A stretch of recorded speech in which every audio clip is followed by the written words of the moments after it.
Bonjour et bienvenue, nous sommes en direct sur KWZ TV Lozère, votre chaîne lozérienne. Vous avez vu ce matin, on vous a fait un direct ici, nous sommes en direct depuis le centre commercial Cœur Lozère à Hyper-U. Et il y a un exercice en cours, donc pas de panique, on répète, pas de panique, c'est un exercice. Monsieur le préfet, bonjour. C'est important comme ça justement d'avoir des exercices un peu pour comprendre les choses et j'imagine mettre plus dans un sens ou plus dans l'autre être plus efficient pour la chaîne de secours. Et qu'est-ce qui se passe? C'est fondamental. Un footballeur qui se rend à la Coupe du Monde, il s'entraîne. Eh bien nous nous entraînons pour gérer des situations de nombreuses victimes. Alors pas de nombreuses victimes, particulièrement à l'Hyper-U. On l'a fait ici parce que d'abord le directeur a bien voulu nous accueillir et parce que c'est un lieu clos qui permet d'avoir un exercice sans affoler la population. Mais la gestion de nombreuses victimes, de situations confuses dans lesquelles plusieurs assaillants tirent dans tous les sens, c'est une situation qui est importante. Il faut l'avoir gérée pour caler nos dispositifs et s'assurer que nous protégeons mieux la population et que nous sauvons tous ceux qui peuvent être sauvés. Alors là, aujourd'hui, quel scénario justement a été retenu ? Le scénario, c'est 2 personnes armées, lourdement armées, qui rentrent dans un supermarché et qui tirent sur les clients. C'est assez simple en réalité comme scénario. Moi, je l'ai vécu personnellement avec un élève qui est rentré dans un lycée et qui a tiré sur ses camarades de classe. Donc, c'est pas un scénario totalement fictif. On peut avoir des déséquilibrés qui veulent se venger de je ne sais quoi ou qui perdent la tête complètement et qui tirent sur des personnes un peu au hasard.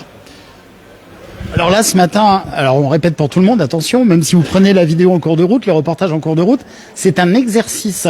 Donc pas de panique, tout va bien, tout se passe très bien. Donc ce matin, il y avait des comédiens qui ont joué les jeux justement du personnel de l'hypermarché et les clients dans l'hypermarché. Et ensuite, une alarme est donnée, une alerte est donnée. Comment ça se déroule ?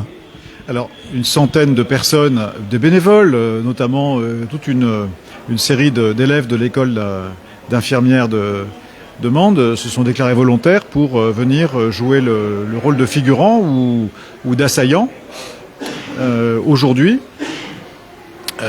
dans cet hypermarché. Alors après, les rôles s'organisent parce que chacun, au-delà de ces personnes qui, elles, ont un rôle bien déterminé, elles savent ce qu'elles doivent faire, elles savent si elles sont blessées, où elles seront blessées, si elles sont mortes, elles savent qu'elles doivent mourir, elles en connaissent même l'heure de leur décès. Et pour les autres, les services ne sont pas du tout informés. Enfin, ils savent qu'il y a un exercice, mais ils savent pas de quoi il va résulter. Et donc, nous avons été appelés au numéro d'urgence, le 17, le 18, le 15. J'ai pas encore fait le 112 même. Ou le 112. Nous avons été appelés entre 10h et 10h15 par les faux clients. Et alors là, du coup, il se passe quoi ? Ouais, moi, la question que je voulais poser, qui est très importante, les services, on va dire les forces de l'ordre, ou de secours, ne sont pas prévenus. C'est justement pour pas fausser le scénario. Alors, les chefs sont prévenus parce que il y a une forme de préalerte, parce qu'on peut pas quand même tout inventer, parce que l'événement crée de l'émotion et il faut très vite dire aux personnes qui interviennent que ça n'est qu'un exercice, qu'elles ne prennent pas, qu'elles mettent pas de vraies balles dans leur chargeur, par exemple. Mais ils sont pas au courant du scénario qui va se dérouler. Ils sont pas au courant du scénario et on injecte dans le scénario des événements imprévus. C'est ainsi que là, 2 des clients sont sortis armés de couteaux et il a fallu leur mettre les menottes parce qu'on ne sait pas si c'est des clients ou des terroristes ou des assaillants on ne sait pas ce que c'est. Là, à l'heure actuelle, où là, il est quelle heure? Vers 13h. L'exercice est encore en train de se dérouler. Ce n'est pas terminé. Oui, parce que pour donner d'abord la chaîne judiciaire sous l'autorité de Madame la substitut du procureur se met en place, parce qu'on ne sait toujours pas si c'est un attentat ou pas, parce qu'on ne touche pas aux assaillants, parce qu'on ne sait pas s'ils n'ont pas une ceinture d'explosifs. Donc on attend que la BRI nous arrive de Montpellier, la brigade de recherche et d'intervention, qui est elle équipée on attend le déminage. Parce il peut y avoir des paquets suspects. Je crois d'ailleurs qu'il y a un paquet suspect dans l'hypermarché. Enfin, tout ça doit être fait très proprement. Il faut pas aller plus vite que nécessaire. C'est vrai que c'est long. Ça a été longtemps confus, mais c'est ainsi que ça se passe bien souvent dans les situations telles que celles que nous vivons. Remettez-vous en tête le 13 novembre au soir. Et c'est vrai que tout à l'heure, même pour évacuer des blessés, il faut identifier qui est qui. Avant d'amener quelqu'un, par exemple, sur le centre hospitalier. Oui, il faut d'abord être sûr que on met pas en danger les sapeurs-pompiers. Et il faut être sûr qu'à l'hôpital, ils sont bien informés, que la blessure est identifiée, que voilà, Un terroriste déguisé, un faux blessé. Exactement. Donc tout ça doit être vérifié. Il y a vraiment beaucoup de choses qu'il faut caler. Et le travail en commun de personnes qui ne travaillent pas tous les jours en commun. Vous voyez, la Croix-Rouge, par exemple, a ouvert un centre d'accueil à la Halle Saint-Jean. Il faut que j'y passe d'ailleurs. La Croix-Rouge, elle sait pas qu'il y aura X morts, X blessés. Elle saura pas. Elle peut avoir des familles qui arrivent totalement affolées à la Halle Saint-Jean. Il faut comment gère-t-on les familles. Nous avons décidé à 12h30 d'ouvrir une cellule d'information. Je vous dis 12h30, mais c'est peut-être 12h, je ne sais plus. Une cellule d'information, donc il y a un numéro de téléphone qui doit circuler sur les ondes, effectivement, pour que les personnes qui veulent des informations appellent, parce que vous pouvez avoir votre enfant qui est parti faire des courses et vous vous dites il était à l'Hyper-U à 10h15, que se passe-t-il? J'ai pas de nouvelles. Par exemple, mon fils et ma mère qui sont allés au zoo à Londres en métro, le jour où l'explosion du métro a eu lieu, ils faisaient Manchester-Londres et ils ont pris un métro qui était très proche de celui dans lequel il y a eu l'attentat. Et on s'est appelé, les téléphones étaient surbookés, et je peux vous assurer qu'on a été dans la famille très inquiet pendant quelques minutes, le temps que, retrouvant du réseau, ma mère puisse nous appeler. Alors on revient un peu sur l'exercice. Pourquoi un exercice de cette ampleur à Mende et en Lozère? Parce que de nombreuses victimes, on en aura un jour. Statistiquement, ça peut arriver. Vous pouvez avoir un bus qui se renverse, un fou furieux qui sort une arme et qui tire sur des... Regardez, l'élève du lycée à Grasse, il a fait énormément de blessés. Certes, pas grave parce que c'était une arme qui était une vieille arme de chasse, et qui savait pas bien tirer, mais heureusement. Mais vous pouvez avoir des blessés, pas parce que vous êtes en zone hyper rurale qu'il n'y a pas d'accident grave, et il faut s'entraîner, sinon vous êtes pris au dépourvu. Là, la principale action, c'est que, là, c'est un attentat, mais ça pourrait être un accident de bus, que tous les services de l'État se mettent les uns avec les autres en lien. De l'État, et pas que de l'État. Je me suis rendu compte ce matin, je le dis parce que c'est un retour d'expérience, que je n'avais pas dans ma fiche réflexe de 06 de la mairie de Mende. C'est-à-dire que je dois appeler le maire. C'est absolument incroyable. Donc, on s'est organisé avec le maire. C'est ma faute, hein, c'est pas celle du maire. On s'est organisé pour que prochainement, il y ait bien un 06 des services de la mairie avec quelqu'un qui est qualifié jour et nuit pour intervenir. Sans doute, ça s'est perdu dans le temps, ça. Juste encore une question. Vous avez été prévenu à quelle heure, en temps réel? Moi, j'ai été appelé à 10h15. Et j'étais pas à Mende. J'ai joué l'exercice, j'étais à Saint-Chély. Donc, comme si de rien n'était, vous saviez qu'il y avait l'exercice, mais vous faisiez votre planning J'avais ma vie propre et quand j'étais appelé, je devais être à Serverette. Alors juste oui, vous avez parlé de justement retour d'expérience avec un 06, la mairie de Mende. Mais C'est pas là-dessus, hein, c'est juste. non, mais c'est du vrai de vrai. C'est de la. On s'organise vraiment. Et là, je pense qu'il y a encore des hésitations sur les natures des blessés, des morts entre les services qui savent pas trop et qui se calent progressivement pour savoir qui il faut envoyer en hélicoptère, qui il faut laisser à l'hôpital de Mende, qui il faut envoyer en ambulance à Rodez, etc. Il y a une urgence vitale. ce que je voulais dire en fait, c'est que vous avez été à l'origine aussi d'exercices dans d'autres départements, dont à Cannes notamment, et vous nous avez parlé tout à l'heure que dans les exercices de communication, dans le Palais des Festivals à Cannes au sous-sol, il n'y a pas de connexion téléphonique. Donc ça fait aussi partie des choses sur lesquelles on ne peut pas s'en rendre compte si on ne teste pas. Oui, lorsqu'on a fait l'exercice à Cannes en 2016, mi-avril 2016, on s'est rendu compte qu'on ne communiquait pas dans certains lieux du Palais des Festivals. Alors, je vous rassure, c'est totalement réglé.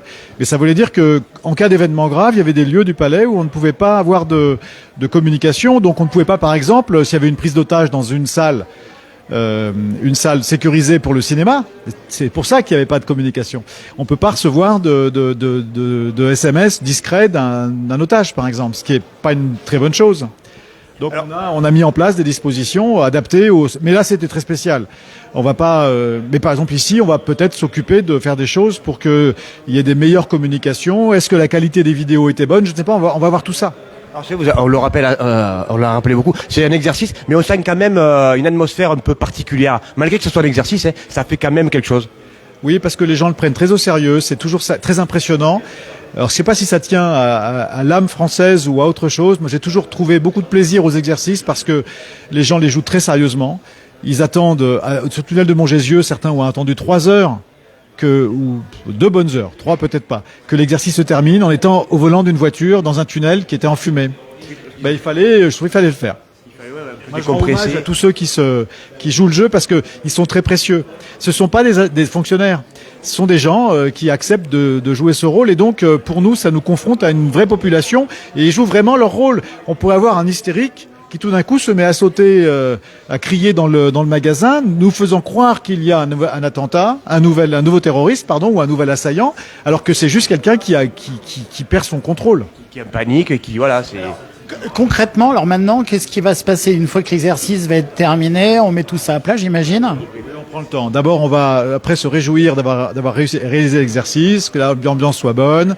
Et puis, chaque service va dans son domaine et dans ses bureaux faire son petit retour d'expérience. Et dans quelques jours, nous nous retrouverons pour nous dire tout ce qui ne va pas.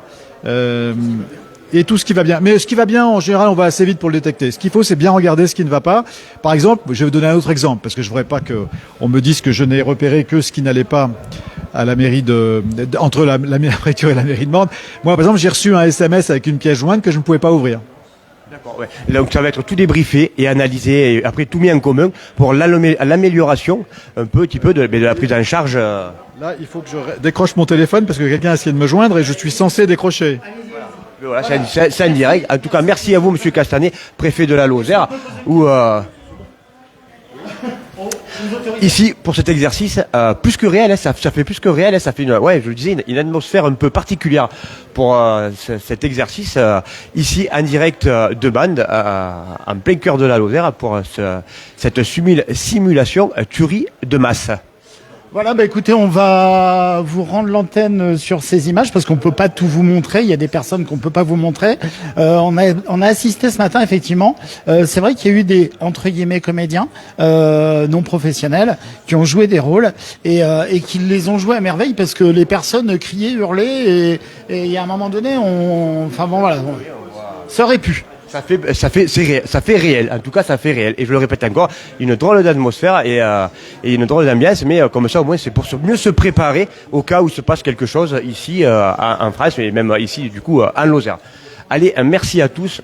Et, c'était, on vous le redit, c'est un exercice. Ne paniquez pas, c'est un exercice.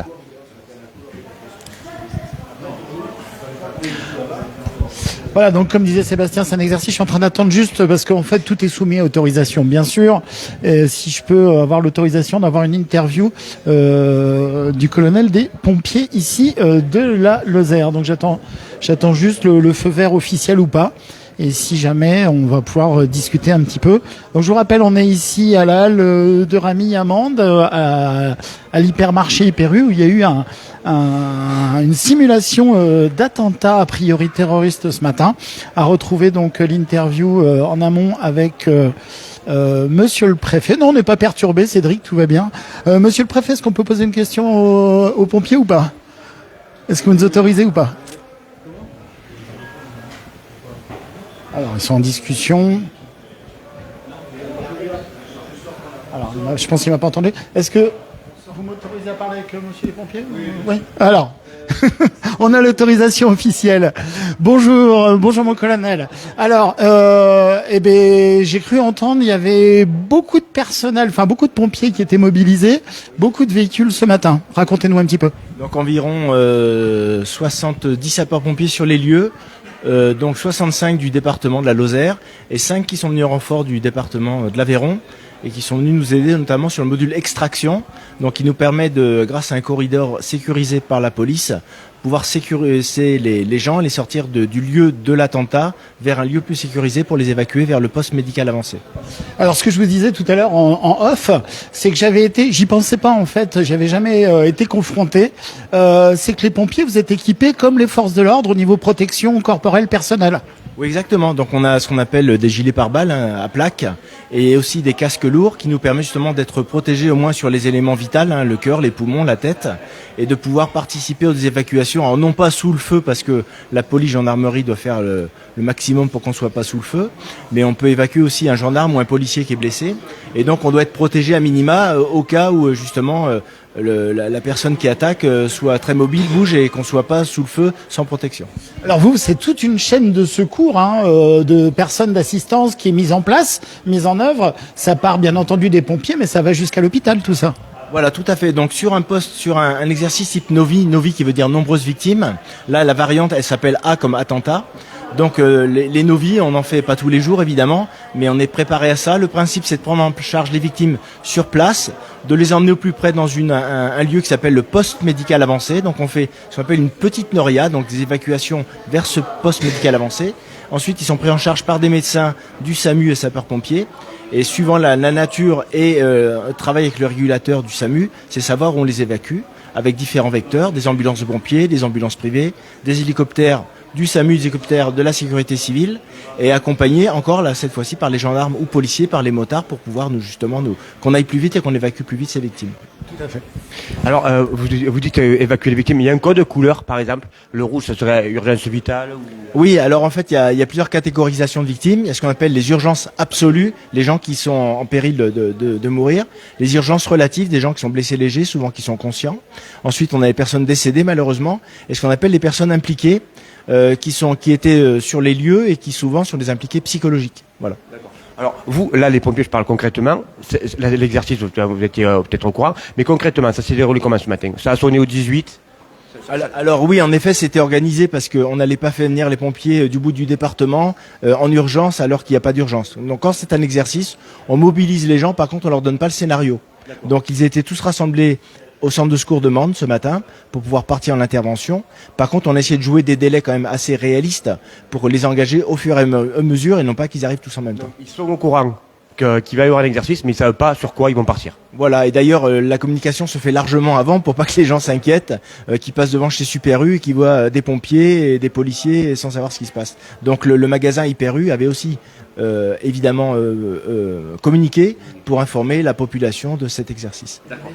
Et donc du coup, ça vous aide les uns les autres à travailler en binôme, on va dire, les forces de l'ordre, les pompiers Alors l'interservice est indispensable, encore plus en Lozère parce que nos services sont plus limités.